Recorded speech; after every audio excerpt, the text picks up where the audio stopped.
ये मैं बताऊं आपसे, आप पॉलिटिकल बात करना चाहते हैं, जिसका नाम आप लिया आरजेडी, आरजेडी दल अब नाम का रह गया है। पूरा प्रदेश अवगत है कि आरजेडी का क्या स्वरूप है, क्या काम है।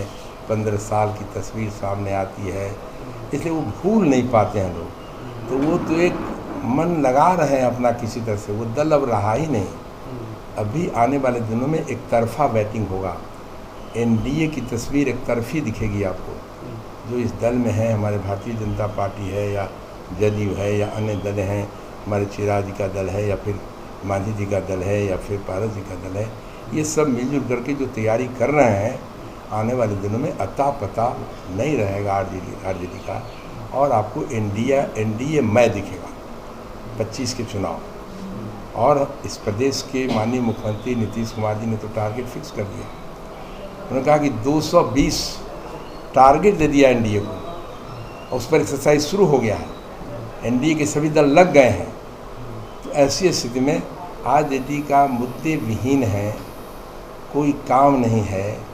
मुद्दा कुछ उठाने का प्रयास उन्होंने किया था लोकसभा के समय। क्या कहा था?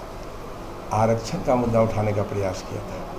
दूसरा याद होगा आपको, वो कहा था संविधान को ख़त्म कर देंगे मोदी जी, ये मुद्दा उठा था।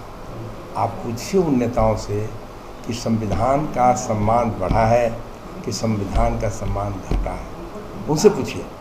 और मैं कहता हूँ देश का प्रधानमंत्री, ये मैं समझता हमको भी याद है, काफ़ी लंबा कई प्रधानमंत्री को मैंने देखा, संविधान के प्रति इतना श्रद्धा रखने वाला मुख्यमंत्री अभी तक हुआ ही नहीं। ये मैं कह रहा हूँ, ये सम्मान है संविधान के प्रति इस देश के मुख्यमंत्री प्रधानमंत्री माननीय नरेंद्र मोदी जी का और मुख्यमंत्री जी का। ऐसी परिस्थिति में दूसरा जो उनका था आरक्षण का मुद्दा था, आरक्षण को आप देखा कि कोई दूसरे नेता सोच भी नहीं सकता था। नरेंद्र मोदी का यह कलेजा 56 इंची का है। उन्होंने दिखाया, उन्होंने कहा कि ज़रूरतमंद लोगों को आरक्षण का हक है, आरक्षण देंगे।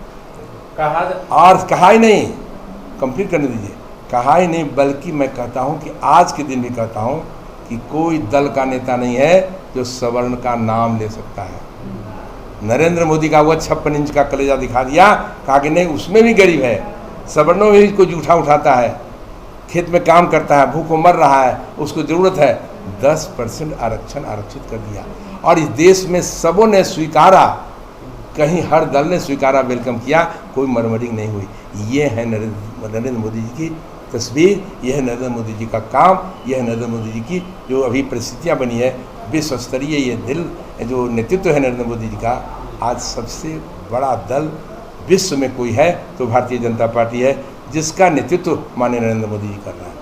ऐसी स्थिति में मैं आप सबों की ओर से, अपनी ओर से, बिहार की ओर से और पूरे देश की ओर से माननीय प्रधानमंत्री जी को निश्चित रूप से दुआ देता हूँ। मैं भगवान से प्रार्थना करता हूँ कि ये माननीय प्रधानमंत्री जी दीर्घायु हों, हम सबके उम्र लेकर के वो देश को विश्व स्तर पर लाए हैं और ऊंचाई पर ले जाएं। ये आज के दिन मैं कहना चाहता हूँ। कहा जाता है चर्चा आपने शुरू कर दिया। मैं सोच भी नहीं सकता था, मैं भी मंत्री था, हमें भी सारी सुविधा मौजूद थी। जिस दिन मंत्री पद से हटा, सारे सामान को रिटर्न किया। ये तो सिस्टम बना हुआ है। तो आप जिसकी चर्चा कर रहे हैं वो दल सिस्टम विहीन है, सिस्टम कुछ है ही नहीं, कोई परंपरागत जो बातें होती उसकी जानकारी नहीं है। यदि उन्होंने किया है तो भगवान उन्हें मुबारक करे। हम उनको जो सामान ले गए होंगे, सचमुच में उनको मुबारक हो। सरकारी सामान लोगों ने कहा, हम घूम रहे थे, आज लोगों ने चर्चा किया, जो आप कर रहे हैं कि ऐसे ऐसे आरजेडी के नेतागण ले गए हैं उस वहाँ से सामान उठा करके। ये मैं चर्चा नहीं करी, शर्मनाक, मैं इसको भर्त्सना करता हूँ। और ये आरजेडी के सिवा कोई दूसरा दल सोच भी नहीं सकता ऐसा। हमारा दल तो बिल्कुल नहीं सोच सकता, भारतीय जनता पार्टी या एनडीए का कोई दल नहीं सोच सकता है। लेकिन आरजेडी को मुबारक हो, जो सामान ले गए हैं वो सामान ले जाने के लिए मैं उनको बधाई और शुभकामना देता हूँ। इसी ढंग के सामान के चक्कर में आप रहिए।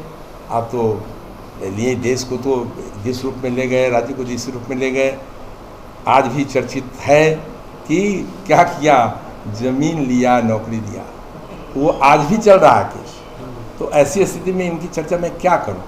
जैसे आरजेडी की चर्चा करना हमें अच्छा नहीं लगता है।